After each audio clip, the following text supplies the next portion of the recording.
At first, I didn't notice. Or maybe I did, but I refused to see it.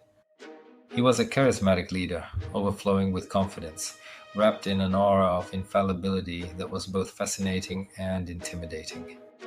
His voice was calm but firm, full of authority, and when his piercing eyes fixed on me, I felt as if he could see straight through me, as if he already knew my thoughts, my desires, my deepest, unspoken fears. I had joined the company with enthusiasm, determined to prove my worth. He welcomed me warmly, making me feel special. "You're different from the others," he told me in my very first month, a slight smile on his lips. "You're smart. You have potential. I want to help you grow." Those words lit something inside me. I worked tirelessly, craving his approval like a man lost in the desert craves water. And when I got it, I felt invincible. But all it took was a flash of disapproval in his eyes, a pause too long in conversation, a meeting where suddenly he ignored me, and my confidence would collapse. Then the changes began. One day he asked me to do one thing. The next he demanded the exact opposite. He reprimanded me for following his own instructions as if he had never spoken them. "Who told you to do it like that?" he barked, and I stood there, silent, throat tight. When I dared to remind him that those had been his own orders, he shook his head, annoyed, with that cutting smile of someone who knows he's already won. I began to doubt myself. If I could no longer understand what he wanted from me, wasn't that my fault? If I kept making mistakes, maybe I wasn't as capable as I thought.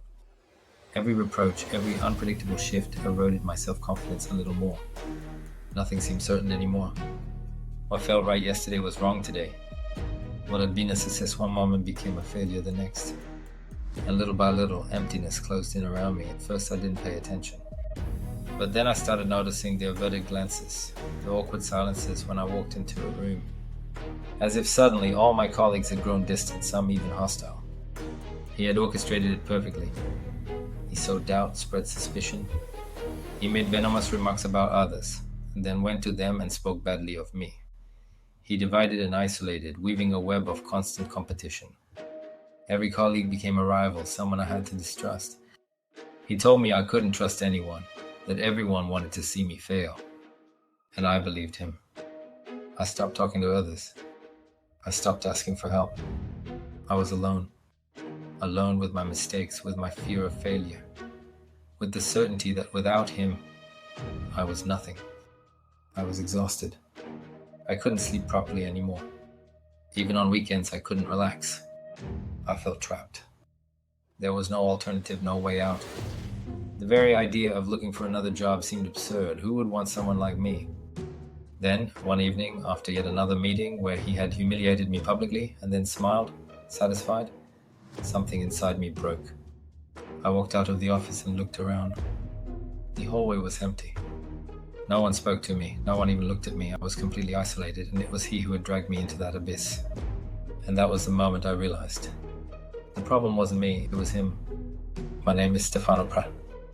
I write books and create content to help you recognize and break free from the invisible chains of manipulation. My goal isn't just to inform, but to equip you against toxic dynamics that destroy confidence and steal energy. I believe everyone has the right to reclaim their inner freedom and rebuild their life beyond the grip of manipulators. Manipulation in the workplace is far more common than most people think, and yet is often underestimated. Many suffer in silence, trapped in toxic dynamics with manipulative colleagues or superiors. The impact can be devastating, eroding self-confidence, emotional balance, and even career progress. Recognizing the signs of manipulation is the first step to protecting yourself. But admitting you're being manipulated isn't easy, especially in a professional setting. Feelings of guilt and the tendency to justify the manipulator's behavior make awareness even harder. If you suspect you're working with or for a narcissistic manipulator, here are 4 key signs to watch for. 1. You're searching for answers. If you're reading this, chances are you already have doubts. If you were surrounded by healthy, balanced people, you wouldn't feel the need to look up how to recognize a manipulator. That's the first sign. Your intuition is warning you that something's wrong, that a toxic dynamic is unfolding around you. 2. Progressive isolation. A manipulator will try to cut you off from your colleagues. They'll start by subtly discrediting others in your eyes, making you think they're unreliable or unworthy of your trust. At first, the manipulator may act friendly, even protective, creating the illusion of a special bond. But that isolation is deliberate. It's meant to sever you from outside support, making it harder to step back and see the truth. 3. Criticism and public humiliation. After an initial honeymoon phase, the manipulator shows their true face. They begin to openly criticize you, often in meetings or in front of others. These attacks aren't random. They're calculated to undermine your confidence and make you doubt your skills. You might notice how their words drip with condescension, how they subtly ridicule your ideas, leaving you exposed and vulnerable. And the worst part? No one intervenes. The room falls silent, colleagues look away, uncomfortable, but no one defends you. Gradually, you start to internalize the criticism, wondering if maybe you really do deserve it. For contradictions and mood swings by nature, a manipulator is inconsistent. One moment, they praise your work, making you feel valued. Minutes later, they reverse themselves and insist what you did was unacceptable. This unpredictability is intentional. It keeps you in constant confusion, always chasing their approval, never sure if what you're doing is right, always on edge, fearing everything could collapse without warning. This strategy wears you down. You start doubting your own judgment, asking yourself if you misunderstood, if you're exaggerating. And as your self-confidence crumbles, it becomes easier for the manipulator to tighten their grip. Recognizing these signs is already a major step forward. Manipulation is a form of psychological abuse, and you should never underestimate its impact on your mental health and well-being. If you find yourself in this situation, talk to someone you trust, a colleague, a friend, a mentor who can help you gain perspective. Document everything. Keep emails, take notes of conversations and contradictory behavior. Seek support from HR if possible. Some companies have protocols for dealing with toxic environments. Consider leaving. If the situation becomes unbearable, your well-being is worth more than a toxic job. Over the years, I've met many people who have lived through similar experiences, not only at work but also in their personal and family lives.